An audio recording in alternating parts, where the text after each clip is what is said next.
भगवान श्री कृष्ण के रणछोड़ नाम के पीछे एक बेहद ही रहस्यमय कहानी है, जिसके बारे में शायद ही आप हम जानते होंगे। ये कहानी कुछ इस तरह है कि एक बार मगधराज जरासंध ने भगवान श्री कृष्ण को युद्ध के लिए ललकारा था, लेकिन वह सिर्फ अकेले नहीं बल्कि उसने श्री कृष्ण के खिलाफ युद्ध के लिए यवन देश के राजा काल्यवन को भी अपने साथ मिला लिया था।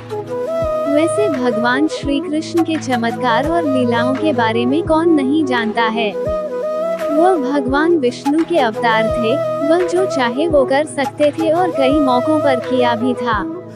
लेकिन ये एक ऐसा मौका था जब श्री कृष्ण को रणभूमि छोड़कर भागना पड़ा था, जिस वजह से उनका नाम रणछोड़ पड़ा था। अब आप सोच रहे होंगे कि वो तो भगवान थे, फिर उन्हें किसी से भागने की क्या जरूरत थी। हाँ, तो फिर इससे आगे की कहानी सुनिए। दरअसल काल्यवन को भगवान शंकर से ये वरदान मिला था कि न तो कोई चंद्रवंशी और न ही कोई सूर्यवंशी उसको युद्ध में हरा सकता है। उसे न तो कोई हथियार मार सकता है और न ही कोई अपने बल से हरा सकता है।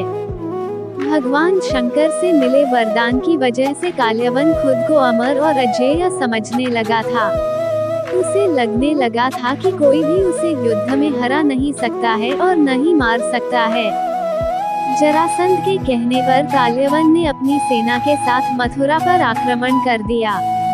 अब चूंकि श्री कृष्ण जानते थे कि काल्यवन को वो अपने बल से मार नहीं सकते हैं और न ही उनका सुदर्शन चक्र उसका कुछ बिगाड़ सकता है, इसलिए वो रणभूमि छोड़कर भाग गए, जहाँ से उनका नाम रणछोड़ पड़ा। हालांकि रण छोड़ना श्री कृष्ण जी की कायरता नहीं बल्कि एक योजना थी। दूसरी बात ये थी कि काल्यवन के पिछले जन्मों के पुण्य बहुत अधिक थे। कृष्ण किसी को भी तब तक सजा नहीं देते थे जब तक कि पुण्य का बल शेष रहता है। इस तरह श्री कृष्ण एक अंधेरी गुफा में पहुंच गए। श्री कृष्ण जिस गुफा में जाकर छुपे हुए थे, उसमें पहले से ही इक्ष्वाकु नरेश मांधाता के पुत्र और दक्षिण कोसल के राजा मुचकुंद गहरी नींद में सोए हुए थे। दरअसल उन्होंने असुरों से युद्ध कर देवताओं को जीत दिलाई थी।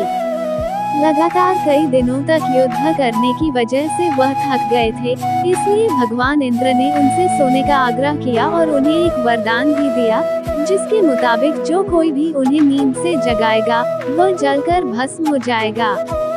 राजा मुचकुंद को मिले वरदान की बात श्री कृष्ण को पता थी, इसलिए वो काल्यवन को अपने पीछे पीछे उस गुफा तक ले आए जहां राजा मुचकुंद सोए हुए थे। श्री कृष्ण ने काल्यवन को भ्रमित करने के लिए अपना पीतांबर राजा मुचकुंद के ऊपर डाल दिया। राजा मुचकुंद को देखकर काल्यवन को लगा कि वह श्री कृष्ण ही हैं और उससे डरकर अंधेरी गुफा में छुपकर सो गए हैं। इसलिए उसने श्री कृष्ण समझकर राजा मुचकुंद को ही नींद से उठा दिया।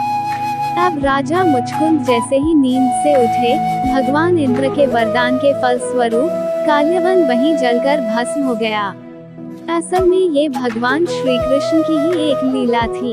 उन्होंने महाभारत के युद्ध में गीता का उपदेश देते हुए कहा भी था कि सृष्टि में जो कुछ भी होता है उन्हीं की इच्छा से होता है, तो जाहिर है काल्यवन का अंत भी उन्हीं की इच्छा से हुआ था। ऐसी ही और वीडियो देखने के लिए हमारे चैनल को सब्सक्राइब करें।